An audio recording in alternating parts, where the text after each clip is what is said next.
খাওয়া শেষে কাস্টমার উঠে দাঁড়িয়েছে, ঠিক তখনই ওয়েটার এসে বলল, স্যার আপনি মাংসটা খেলেন না যে, খাবো কি না সেটা তোমাকে জানাতে হবে। সরি স্যার, আমি খাবারটা নিয়ে যাবো তো তাই জিজ্ঞেস করলাম। খাওয়ার হলো তো খেতামই, রেখে দিয়েছি, তবু জিজ্ঞেস করো কেন? দুঃখিত স্যার। তাদের মধ্যকার কথাবার্তা দূর থেকে হোটেল কর্তা দেখছেন। তিনি দেখলেন ওয়েটার কাস্টমারকে কি সব যেন বলছে। ওই ওয়েটারটা হোটেলের বদনাম করছে নাকি? কাস্টমারটা টাকা দিতে এলে, স্যার ওয়েটার কি আপনাকে কিছু বলেছে?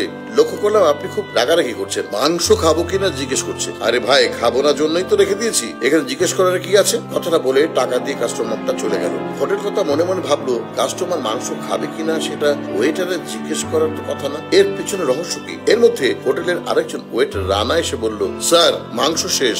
কি, আজ এত তাড়াতাড়ি শেষ? কয় প্লেট মাংস গেছে এই পর্যন্ত?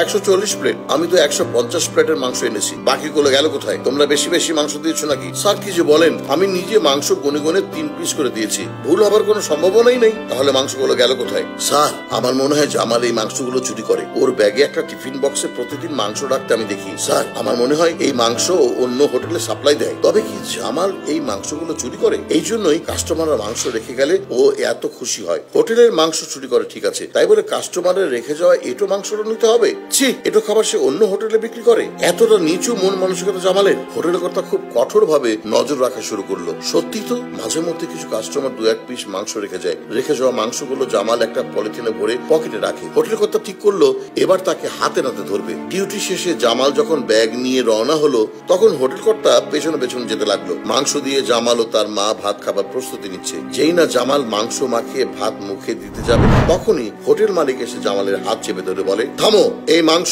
তুমি আর তোমার মা কেন খাচ্ছ? মালিককে দেখে জামাল ঘাবড়ে যায়। এই মাংসগুলো তো ফেলে দেওয়া একটা মাংস। মালিক যদি তার মায়ের সামনে সব বলে দেয়, তাহলে তো তার মা জেনে যাবে সে এই এটো মাংস প্রতিদিন তার মাকে এনে খাওয়ায়। জামাল হাত জোর করে মালিককে কিছু বলতে নিষেধ করে। মালিক, আপনি আমার সাথে সাইডে চলেন, আমি আপনাকে সব খুলে বলছি। জামাল, সত্যি করে বলো, এই মাংসগুলো তুমি কি আমার হোটেল থেকে চুরি করেছো? স্যার আপনি এখানে, আর আমি চুরি করতে কেন যাব? জামাল, একদম মিথ্যা কথা বলবে না। আমি নিজের চোখে দেখেছি তুমি মাংস চুরি করেছো। আর শুধু চুরি নয়, তুমি কাস্টমারদের রেখে যাওয়া মাংসগুলো ব্যাগে ভরে নিয়ে এসেছো। আপনি বিশ্বাস করুন স্যার, আমি মাংসগুলো চুরি করিনি। আমি ছোট থেকে আপনার হোটেলে কাজ করি। আমি কেন চুরি করবো স্যার? বেঁচে যাওয়া মাংসগুলো নিয়ে আসি আমার অসুস্থ মা বোনকে খাওয়ানোর জন্য। ডাক্তার বলেছে ওনাদের পুষ্টিকর খাবার প্রয়োজন, সামর্থ্য কম। আমি কি করে এত পুষ্টিকর খাবার কিনবো? তাই বেঁচে যাওয়া খাবারগুলো আমি বাড়িতে নিয়ে এসেছি।